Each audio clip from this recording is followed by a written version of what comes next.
Yes, Matt. Where do we start? With Bluesound. Let's start with Bluesound. Okay, well, Bluesound is really the high-res multi-room market leader, and so what we're known for mostly is multi-room streaming. So let me show you our streamers. We have three streaming models. They're called the Node Nano, the Node, and the Node Icon.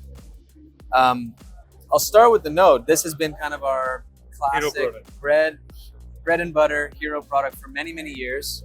And just last year, we released the latest version of that, but we also expanded the streaming range. So, I'll talk about the Node Nano. This is a very good sounding, easy to use, streamer only output device. So if you just need streaming to any stereo system, any amplification, you can just use this and get streaming into it. It's got an ESS 9039 Q2M DAC. It's the best ESS 2-channel DAC on the market. So we kind of like didn't hold back at all in terms of, we brought the Node down to a price point that's super accessible, but we didn't hold back at all in terms of price, in terms of audio quality. Then you step up to the Node. Okay, same DAC. Okay, so there's not going to be a huge difference in the analog output audio quality, except that this has an integrated power supply in the product itself. This one, the Node Nano, has an external USB-C power supply. This one's integrated, so you will get a slight audio benefit from having the power supply integrated. What else do we do? As soon as you step up to the Node, you start to get audio inputs. So you have an HDMI eARC. You have analog and optical inputs, and then you have your outputs as normal. So again, a great source component. It's kind of like the head unit. And I see some touch controls as well on top. You do see some touch controls. That's true. We really kind of expand the touch controls when we go up into proximity sensing touch controls that do volume sliding. These dots on the top are presets, which you'll see on many of our products. Okay. Presets are an amazing part of the Bluos story. What you can do with a preset is in the app, you set a playlist or a particular track, and you can a radio station, and then anyone in the home can just get music starting by touching that. Really simple. Then you have play, pause, and next last as well. Then you move up to the Node Icon. This kind of took us up into a whole nother range of quality. Same DAC. Okay.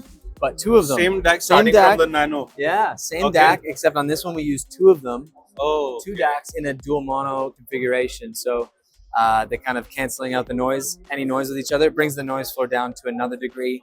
Pair that up with an even better quality power supply, Nishikon caps, a Pi filter.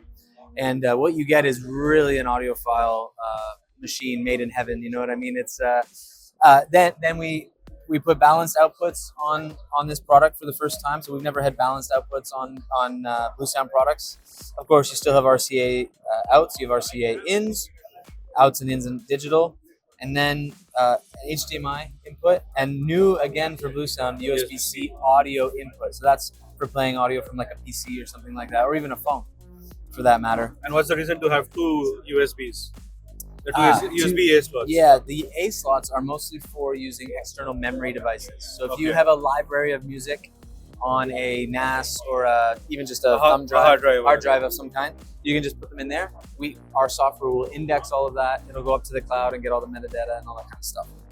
So that's the Node family. Then you move into Powernode. So that's just everything I talked about streaming plus amplification. So we have two Powernode models. These are both 2-channel stereo amplifiers. The Powernode Edge does stereo amplification at 40 watts per channel using a direct digital amplifier. The Powernode is the big brother of this, and it does amplification at 80 watts per channel using what we call our hybrid digital technology. So two different amplifier technologies, both great. One is kind of what we call a power DAC type of technology. So there's the amp chip is the DAC actually. It's a completely digital all the way through, just with high grade output stage as well. So that's what we do. Both products using having inputs on them for audio. These get used in TV audio a lot. Okay, so you think of a television setup with a pair of passive speakers, and then this is everything else. This is your source, your streamer. This is your amplification, all built into one. You do have a sub out for these as well as for the Nodes? They all have sub outs except the little Nano. but everything else has subwoofer outputs as well. And yeah, we've really thought through this one in terms of it being able to be used for in-wall, like a lot of integration. So in walls, in ceilings, wall. You can wall. It comes with a wall mount. Which, Okay. honestly, for even in a setting like this with a TV, you could actually wall mount this very skinny little amplifier up and behind your TV, hide it out of the way, and just have a very clean look. So that's what's unique about that product. Then you move into what is a very special product for Bluesound. There's not a lot of other products in the world like a vault. Yeah. This is a streamer, like a Node, but it also builds in CD ripping and storage. So it's a 2 terabyte storage drive, a NAS, which you can rip all of. Especially if you're transitioning from having a big CD collection, you don't want to get rid of it, but you kind of want to declutter your life. Then you can put all your CDs on here. Have the rest of the products have access to that collection as well. And it is a good music streamer in and of itself. So you can add it to any system and get streaming. So that's the Vault. And then do you want to talk about some of the speakers as well? Yeah, why not? I think these have been there for a long time. We've had the Pulse Mini, the Pulse 2. The Pulse lineup has been fairly unchanged for a while. We basically go Mini from Flex. the Flex, the Mini, the Pulse 2i. It's kind of just a small, medium, large size. So depending on your space, if you're trying to maybe fill your kitchen or your bedroom or even a bathroom or something, depending on the size of the space is which speaker do I get. What we did with the Pulse M, which is a more recent product, is we changed the industrial design a little bit softer, rounder, maybe nicer looking. Maybe for some people. more immersive. That's what we did on this one. So it actually has an up-firing woofer that is 360 degrees, and then tweeters on 45 degrees coming out. So when you're listening to a Pulse M, it really kind of fills the space. Really good for like corner placements and maybe space like kitchens on a kitchen counter where you're just trying to have some background music that fills your space with good sound. And can these be used in stereo? Like, can you have 2 of these and left, right? Yeah. You can use these. You can use any of them in stereo. Yeah. The Pulse Flex is actually a mono speaker, so it in stereo pair sounds amazing. This is a stereo speaker technically, but you can stereo pair them and it'll sound amazing. You can also use both the Pulse M and the Pulse Flex as a stereo surround for with the soundbar. I was just coming to that because nowadays people are moving to Atmos sound. So do you think with this soundbar and these two in the surrounds, can we start experiencing? Yes. So the Pulse Soundbar Plus does support an immersive engine that supports Dolby Atmos. It's a stereo soundbar actually. So it doesn't have up-firing drivers, but it does a virtualized Atmos. And it has eARC as well. It has eARC as well. Yep. And 150 watts of power. So it's an amazing. It's not just. It's great for your TVs and your movies with your Atmos content. It's also an amazing music system. So if your kind of entertainment setup revolves around the TV, but you like listening to music as well, this is an amazing product to just listen to music in a very natural way as well. So yeah, and then we have a subwoofer, a wireless subwoofer that does pair up with the soundbar. It also pairs with any of our products actually. So you could use a wireless sub with the Powernode as well, something like that.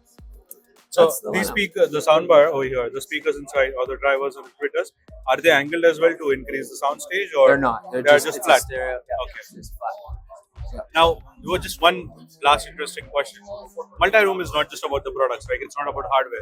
Hardware is like just 20% of the job. 80% is software. That's right. Because that's what people are going to experience. They're not going to touch and feel your electronics. So currently looking at the market trends, like how do you think you guys have got integration with voice assistant devices, or like how's the journey been for the software? You're totally right. Software is such a huge part of it. I can show you the app if you want. Yeah, sure. What we did in the last year was really a focus on redesigning the app. Really, the experience. We wanted to modernize the app experience. We wanted it to be a little more intuitive. We wanted to relay it out a little bit. So we have it on the big screen. Yeah, true. Yeah. I just can't touch the big screen. Yeah. You can touch there. I can show the big screen. So we kind of revolve the whole design of the app around a home screen now. So this is a place where you're going to be able to just find the things that you love the most and that you need the most as a customer. So rather than having to dig through a bunch of menus or anything, it's just things that I play often, things that I played recently that you find yourself going back to. quick access to playlists and quick access to presets as well. Again, these are things where it's like one touch play. We want people to be able to just listen to music as quickly as possible. So now that's the home screen. That's a home screen. Then you have quick access to favorites. Again, it depends on your service. If you've got favorites made in a service, then this is what it looks like. Again, quick access to things that you've said, oh, I love that, I want access to that. Music is where you do browsing. It's where you can go find new music. You're gonna have, that's where your music service integration is gonna show up in our app. The player drawer, every single thing on this booth is all in this player drawer. So we can support up to 64 zones of audio. So that's where you find that and where you control volumes and things like that. And then the search functionality, which again is, you can search through different music streaming services. Again, whatever you have your integration. This is not a common search, right? Like some of the other multi-room solutions, they offer common search where it scans all the library. It's not a common search, but what I like, what I like is that your search shows up always, no matter which one you're searching. So if I want to search Close Talker within Tidal, it's easy to do. Now that I've searched that, all I have to do is change to Qobuz. Qobuz, yeah. And now it's searching the same. I didn't even have to go search again. It's just searching within Qobuz now. So it's a little cleaner. When it's universal search, searching everything, you get a fairly messy menu because it's like, oh, here it is in Amazon. Here it is in your library. Here it is. In this case, it's clear and concise in this streaming service. Okay. Yeah.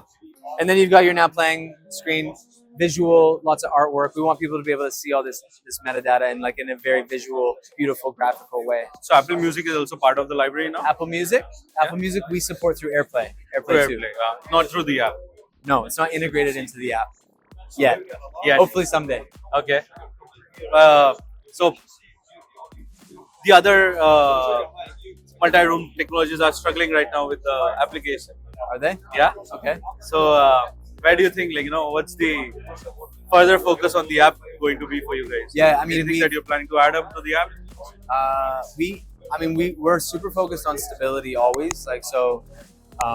Not because we have issues with it, but because we know, like you said earlier, it is that the software is such a massive part of the entire brand experience. And so we kind of slowly move at do really important things that matter and make sure that we're kind of solid in our infrastructure from the beginning. One thing that's really important that what we do is, so we're an 11-year-old brand. We still support the products that came out in Generation 1 Bluesound are still supported by the same software and the same app today as they were then. And all of our products are supported by the same. We don't have different versions for different players. And that's really, really important. And it really, that really underlines our commitment to stability, to future proofing, and to kind of the long-term nature of what we're doing. 100%, I do agree, because I use the old Node 2i is what I have up in my demo room, along with the Pulse, I think Mini or the Pulse, I don't remember, but either of the two speakers. And I thoroughly enjoy them. Good. Great. Thank you so much, Matt, for your time. Awesome. Okay, looking forward to more and more of Bluesound in the coming years, and great work on the application. Thank you. Yeah, absolutely.